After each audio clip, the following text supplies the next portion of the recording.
What's going on, YouTube? It's your boy Julien Stoutt, licensed personal trainer, licensed PE teacher, world record powerlifter. Here to take the fear out of fitness. Welcome back to the channel. We're about to take off and class is in session. Guys, when we are going through the fitness journey, there are a million questions that come up. Is this good for me? Is this bad for me? Is this great? Is this bad? Can I put this inside my body? Should I even avoid it like the plague? All of these things come up. And as a personal trainer, I get people asking me that question a lot. And I have a multitude of answers. They're not contradictory answers, but at the same time, it might be slightly confusing if you don't pay attention. So, the answer to that question is you're going to die. At some point, it's all going to fall off. It's all going to, you're not, at the end, it's going to end. Okay? And do you want to be in an early grave? No. Do you want to have a lifetime of disease and a lifetime of pain and a lifetime of invalidity? Absolutely not. So usually what I tell people is, do you eat normal food? Yes, no. How often are you eating fast food? Often, not often. Depending on the answer, you're going to get a response from me, positive or negative. However, far too many times people are obsessive about particular things about their food. And I'm here to tell you that in most cases, you don't have a lot to worry about. However, something that I saw years ago in a video, but I wasn't quite sure if it was true or not. But I don't think you can reproduce this organically or inorganically in any setting if it were not true. Now, the truth is, I have not been a massive fan of pork. Outside of bacon, I'm not a huge fan. I'm not telling you not to eat it. If that's what you prefer, go right ahead. However, it is well known that undercooked pork or uncooked pork contains parasites. Now, the thing is that what is known, or what is something that I recently found out is that sometimes, even if you cook it well, those parasites will still survive. And technically speaking, if I got to worry about parasitic infections, I'm not exactly somebody that wants to ingest that. So I want to show y'all this video because I need y'all to see exactly what this looks like. So I'm going to share my screen with you, and you're going to watch this video with me. If you pour Coke on your pork, the parasites will come out. So we're going to pour it on.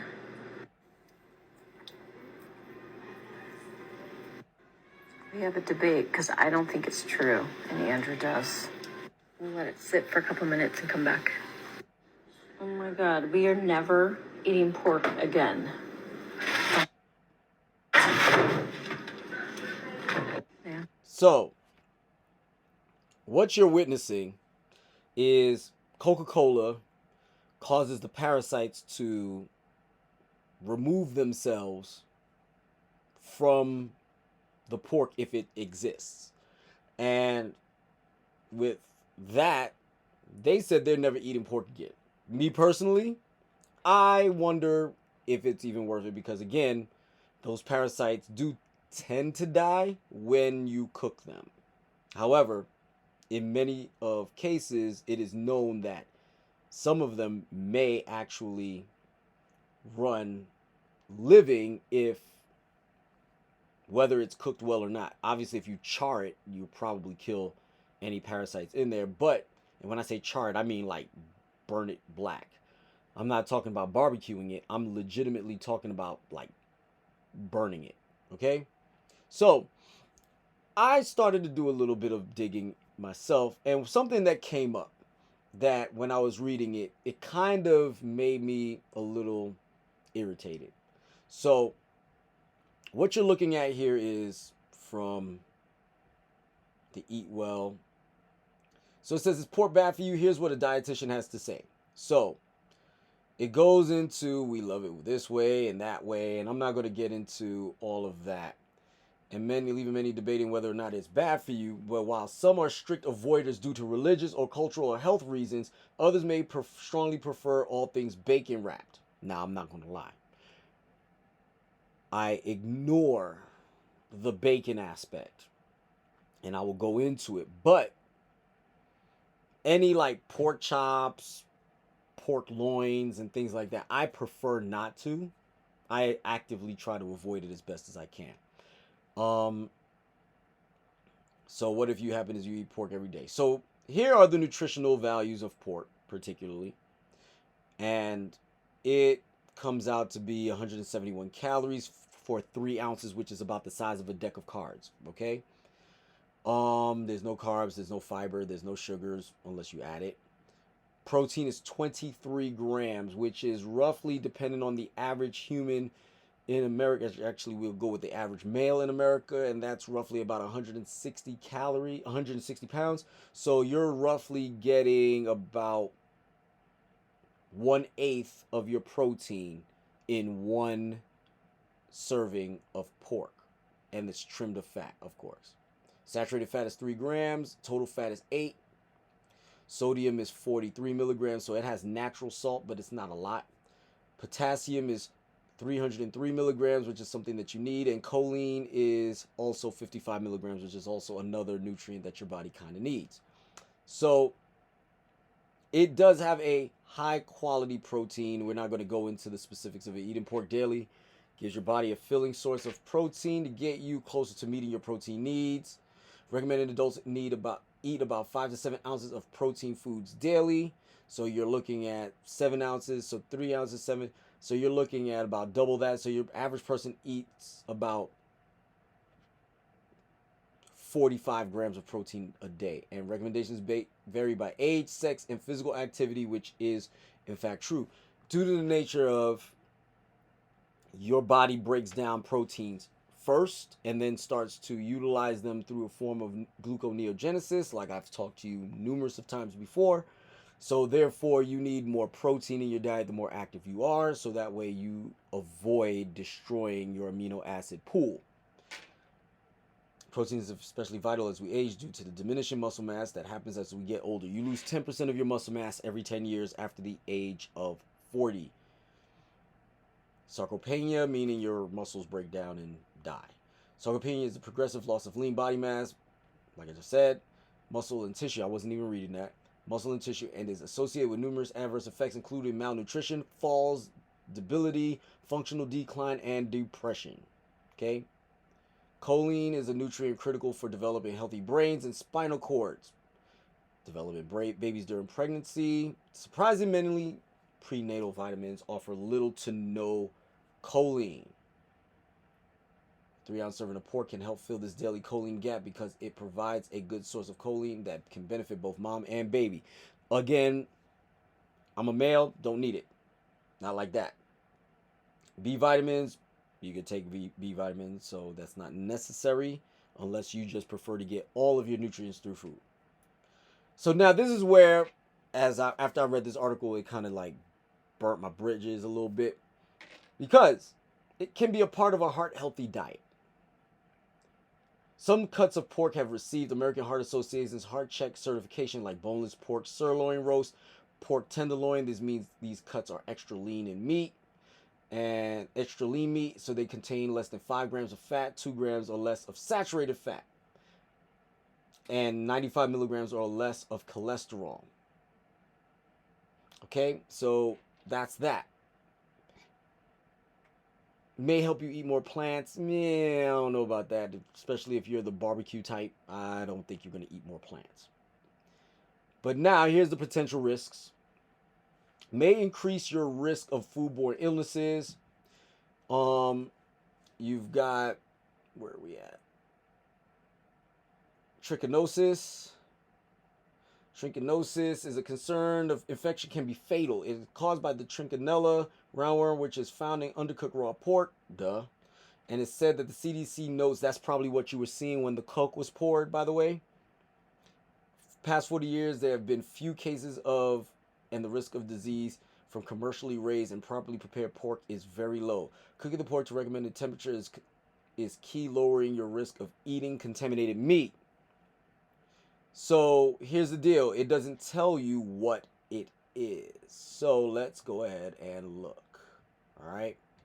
We're going to get out of this. Go to Google.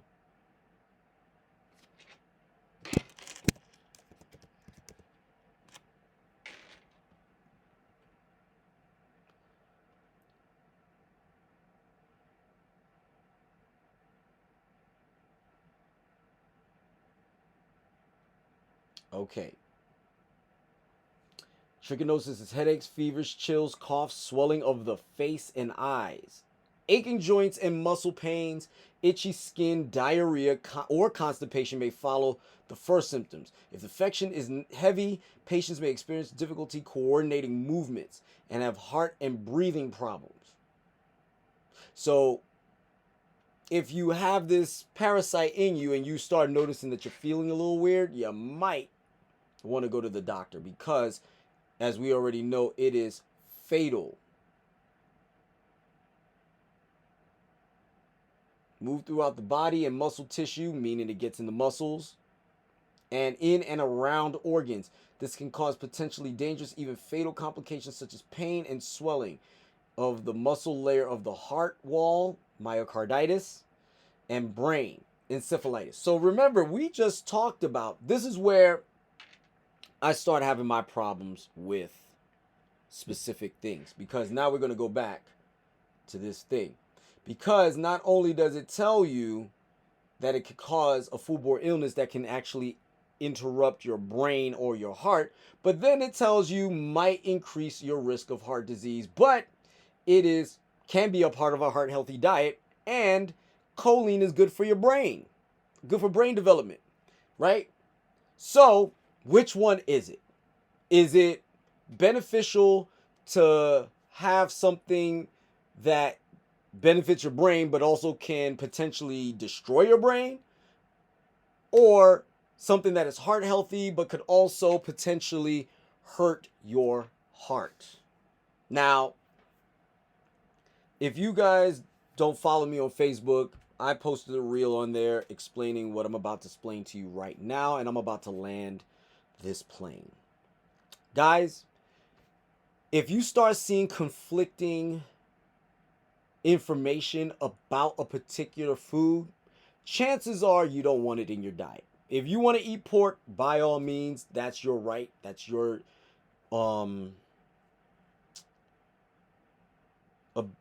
God-given right as a person to choose what it is that you eat. However, for me, my rule is, if I have to do guesswork on figuring out whether or not it's going to cause me problems or not, chances are I'm not going to get it, because I know, yes, every food that is not prepared properly can get you sick. However, there aren't very many parasites in other foods, and on top of that, it's usually a bacterial infection such as salmonella, things like that, or E. coli. However, when prepared properly, that is immediately eliminated once you have done that. However, the mere threat of it being in there and potentially hurting my heart, hurting my brain, it puts me at a pause to decide that that is not something that I necessarily want in my diet. And I'm telling you right now, my wife will tell you also, I go to the Chinese restaurant and I get me some barbecue pork fried rice. So it is probably going to be imperative to me to find another dish that I can order on a regular basis so that I feel more comfortable with the results of what I'm eating. As should you. Does that mean, like I said, does that mean I'm telling you not to eat it? No, because there are some benefits that you can get from eating pork. However, there are many people with religious and personal and cultural beliefs, and since honestly, growing up, pork was not something that I ate a lot of. I didn't start eating pork really until I was out of high school and getting ready to join the military, where I had bacon every now and then. Bacon was my thing, but we used to have beef bacon. But I digress. The point that I'm trying to make is this: when you start getting conflicting information about your foods and your nutrients, well, not necessarily your nutrients are your nutrients, but your foods that you're choosing to put inside of your body, it is time for you to reconsider that particular food. And if you do reconsider that particular food, be sure to find alternatives for that so that you can be the best you. Guys, I appreciate your time. Go ahead, click the like button if you like what you heard. Click the dislike button if you didn't like what you hear. I'm good either way. However, don't forget to like, subscribe, share, follow me on Facebook, Instagram, and on YouTube. When you click the subscribe button, click the all notifications button so that way you can get every bit of information that I put out. Have a nice day. Be the best you. Class is Stoutt.